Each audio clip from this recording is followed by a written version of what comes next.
এই যে 5টি শিলামূর্তি, গণেশ স্বয়ং দক্ষিণাকালী, দেবাদিদেব মহাদেব, মহাকাল ভৈরব, মা দুর্গা, এই 5টি স্তম্ভ নিয়ে লোহার দক্ষিণাকালী প্রতিষ্ঠা করেন রামেশ্বর মন্দির।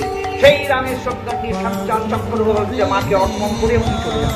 তারপরে তার কতশো বছর পরে মায়ের যখন সম্পত্তি এলো তখন থেকে তাছাড়া প্রথম থেকে রামেশ্বর মন্দির সঞ্চার চক্রবর্তী মায়ের পূজা অর্চনা করেন। তখন কেউ ছিল না, নো ট্রাস্টি, নো কোনো কিছু, কোনো তাই আর ইতিহাস আর ডকুমেন্ট, আমি যা বলছি সব ডকুমেন্ট, তখন কেউ ছিল না।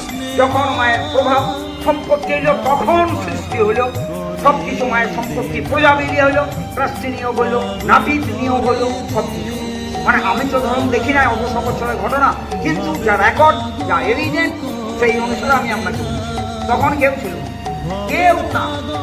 দণ্ডী যখন চলে যান তখন শ্যামচন্দ্রের হাতে মা কর্পণ, উনি দায়িত্ব নিয়েছিলেন, বলছে আমার বংশধর মায়ের পুজো করবে যে না বাবা, সে আমার দায়িত্ব নাই।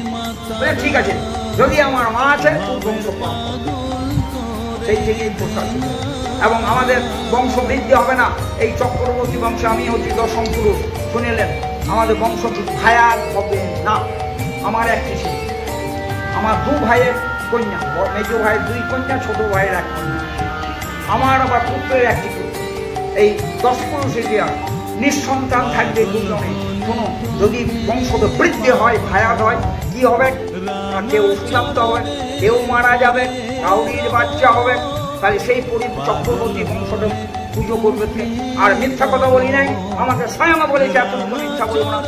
আমার এই মা কোন ব্রাহ্মণের বেলপাতা গ্রহণ করে না। যত বড় পণ্ডিত, যত বড় ব্রাহ্মণ দুনিয়ায়, আমি কাকুরির বেলপাতা গ্রহণ করি না রে। পুরা মন্ত্র বললেও কি না, আমি আমার ছেলে আমার নাতিকে বলেছি মন্ত্রের দরকার নেই, ফুল জল দিলেই পুজো হয়ে যাবে। কোন ব্রাহ্মণের বেলপাতা সাহস নেই, এবং কোন ব্রাহ্মণের বেলপাতা না ছুঁয়ে চলে যায়। যত বড় পণ্ডিত আমাকে এইখানে দাঁড়িয়ে আমার মা আর একটা জিনিস যেটা দেখলাম, এখানে আসন ছাড়াই পুজো হয়। বিনা আসন, বিনা আসন, বিনা আসন, এই এলাকাটা বিনা আসন, মানে এই লোবা গ্রামটাই। মায়ের মন্দির। আচ্ছা, মায়ের মন্দির, মানে আসন এখানে রাখা যায় না। কোনো বস্তু এটা কি মায়ের হাতে আছে না? না, এটা বংশপরম বলে। এই জায়গাটা হচ্ছে ত্রিমন্দির সিদ্ধাসন, তিনি ওই প্রতিষ্ঠা করে দিলেন, তিনি আসন করলেন। এবং সম্মুখে দেখুন প্রতিটি দেবতার পুজো হয় আসন, বিনা আসনে পুজো হয়, দেখলেন? এবং প্রতি দেবতার সম্মুখে বসে পুজো হয়, কিন্তু ওই সম্মুখে কি নির্দেশ একদম এই আসন উনি করে দিলেন, সেই চলে আসে বিনা আসনে পুজো এবং সম্মুখে বসে পুজো। এবং কত দেখেছি চোখের সামনে, অনেকে নতুন বিয়ে হতো পলাশাঙ্গালে বচ্চার পরিবারে, নতুন জামাই প্যান্ট, তখন সেন মার্বেল হয় না, ছান ছিল, ছানের উপরে রুমাল দিয়ে বসেছিল, বাড়িতে গিয়ে দিকে মায়ের হঠাৎ আকর্ষণ বলে আমার কাছে গিয়েছি, রুমাল দিয়ে বসেছিল, এসে মাকে ক্ষমা চাইতো। সত্য ঘটনা, কারোর হিম্মত নাই এখানে কিছু রুমাল বা নিয়ে বসত। তারপর সঙ্গে সঙ্গে দেখা, তারপর সঙ্গে সঙ্গে দেখা একদম।